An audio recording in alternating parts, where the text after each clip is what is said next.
Welcome to Ramble number 12, and we're going to look at Monorail today. So, yeah, I'm not feeling real good, so I'm not going to be on the camera a whole lot. I have a little congestion going on, but here's the thing. With the city, I have this section that goes all the way down there. Oh, there's the GoPro. So there's the other angle of the shot, because, you know me, I love two camera angles. But here's what I'm doing. I had previously over here, we had the monorail come around and go down this section here and turn around the bus station, and it came here and then kind of stopped here, and then the other one went basically just from right here to the other end of the Paradisa section. And yeah, Heather's gonna probably kill me because I've really messed up the Paradisa section playing with the monorail here. So, and then here, okay, so we've never really talked about these, I don't think. This is my Paradisa monorail streetcars, if you will. A little parrot riding on there, and we got a vintage minifig driving. I don't know if he ever existed or if he's just a grouping of parts. 9-volt motor. And see, we have this dark pink here, and this is all original pink. Okay, which is Paradisa colors. And then this green was kind of used throughout Paradisa, so I kind of like that. But then this is the gray. This is old light gray, not bluish light gray. So I've never been able to decide if I want that color or that color. Yeah, I need to get a battery box that doesn't say 9-volt, and it's not sitting there. It's just set in there. So got the controls. We don't have any seats or anything in this one. So that's one of the monorails that's going to run up and down the city. This one is my attempt at the Disney, if you will, monorail. So that's an airplane fuselage, right, sitting on top of a monorail base. So it kind of hangs over, makes them a lot longer. Obviously you have a gap in the track there. This sits over the top to kind of finish off the look there. Let's see if we can get this one. Let's get this one out here and we'll look at it too. So this one's orange or tangerine, whatever you want to call it. I think we're calling it orange. I have some Disney stickers, third-party type Disney stickers that we would put on the doors and stuff to kind of Disney it up. I have a few of these. There's a yellow one, a red one. Whatever colors this base. I don't know if that's the bottom of it's the bottom of a plane or a bottom of a boat. I can't remember. Maybe it was used for both. But that's, I'm about 75% happy with that. This door is awful big. I wish I could, and it's not completely minifig scale. It's a little small, but the monorails are they're kind of small for when you go to Disney. So we have this great long stretch all the way down here, all the way to the other end, that is just not being used for anything. So we got roads on this side, and then we had nothing, and then we went into the Paradisa. This just became a dead section in the layout. Everything's based off 32 by 32. So from the edge of the layout, it's a 32 plate in, a 32 plate in, a 32 plate in. Same thing here. 32 plate in, 32 plate in, 32 plate in. And, based primarily off like a Mills plate setup. So, we ended up with this 16 by 16 spot, which, by the way, is the same size as the roads. Or some of you will say, well, there's another 32 by 32 spot. And you would be right, because the whole layout from this side to this side is an equal amount of 32 by 32 base plates, both directions. It's 32, it's divisible by 32 that way, and it's divisible by 32 from here to here. So this video is probably pretty rough because I realize I keep spinning it back and forth. But at any rate, because of the way I laid out the roads, these roads, and the road up there, and then it's basically the roads, right, that has caused to have a road running basically the length of the layout. I've ended up splitting a single 32 base plate section in half. So what am I going to do? I think this is what I'm going to do. This is going to hang off, if I do the monorail, 2 studs in on each side. That puts the tracks parallel to each other. It puts the stop stations here.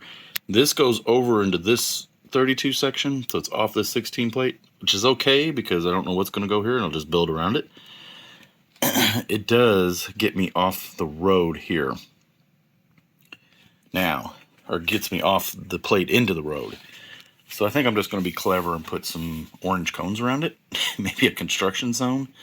Maybe I'll make it look like they're digging up the ground right there. I don't know. Give me some ideas. What do you think we ought to do? But on the other end, it's going to be up by the station. So let's go look from the other angle. So here where we have a Big Ben set that has fallen several times. Dakota's got it a couple times, and we've put it back together. And at any rate, it's gonna, the other end of the track is going to end up here, which means the one stop will be on this side, one stop will be on this side. And again, that's not going to bother anything. I don't think this road is going to be there. That road there where all the construction is at. So this road is going to continue into this section as I had planned before. I don't know if that road, that's supposed to be road there.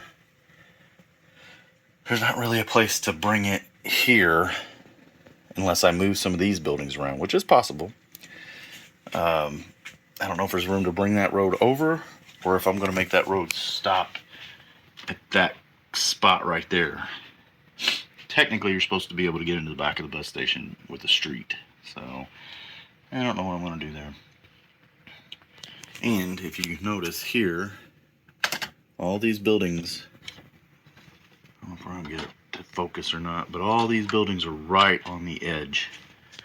So all of these are sitting right on the edge of this 32. So I have plenty of room to move them forward. And I think I'm going to have to do that. I think everything's just going to have to come forward 2 studs just to keep it off the monorail a little more. It doesn't need it. It's got plenty of room, but I don't know.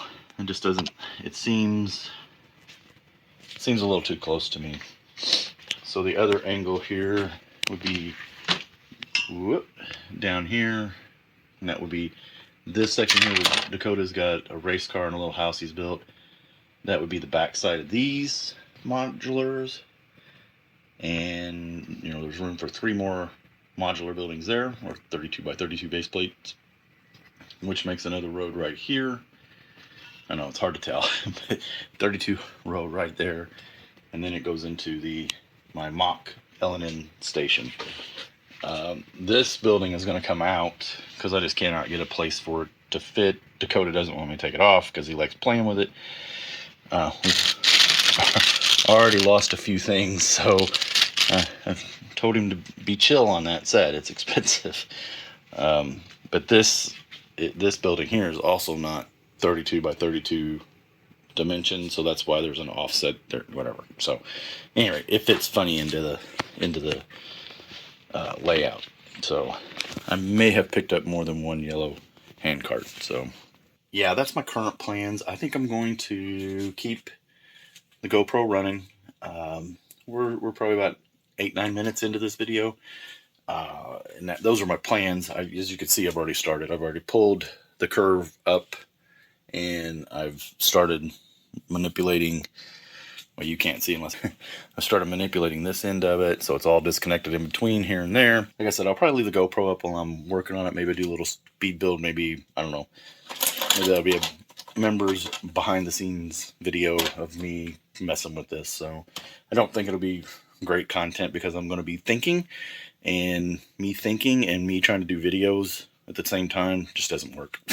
So it takes all my brain power to think about what I'm going to say, let alone think about what I'm going to say and then try to actually think about what I wanted to look at. Plus, I'm also going to do a lot of it on Blue Brick. I use Blue Brick as a digital designer. So like I've laid this section out. Now I'm going to go into Blue Brick and take this section that I've done, run it all the way down through the layout, because I have a version of layout in Blue Brick, which is a track planning software. You can lay out your track for your layout. Plus you can do monorail, plus you can do roads, plus you can do the modulars, whatever you want. Anyway, I'm going to lay that out and see. It'll give me a count much monorail track I'm going to have, or how much I'm going to need, and how much I'm going to how much I'm going to need, and now tell me if I'm going to have to buy any. But that may be the other thing, right? I mean, that may be, that may be part of it. I know I have a couple of the ups and downs, right? So these parts that go up and then over, and they take up, at least a couple straight sections, so that takes up some space. And you don't have to buy the very expensive straight pieces here. I have a few more. And I think I have in my monorail sets over here. Let's go look at the monorail sets. I said I wasn't going to be on camera, but here I am on camera. So here's my monorail sets. All right, this one's in such bad shape, but I have the box, 69991, 6990. It's also kind of bad shape. And then the airport shuttle. They all have track in them. They should all 3 sets be complete with track. So if I have to steel track to get this project done, I can. Then I'll have to replace it if I don't run out. The fear that I have is I'm going to run out of straight track. And I was going to go over here and see. Yep, I can't find it. Somewhere under the layout is the box of extra monorail track. I don't know where it's at right now. So, yeah, okay, I'm done at this point. Like I said, I don't feel good. And this was actually a lot of work holding this camera and walking around. I'm out of breath. It might be just because I'm old. All right, at any rate, thanks for watching.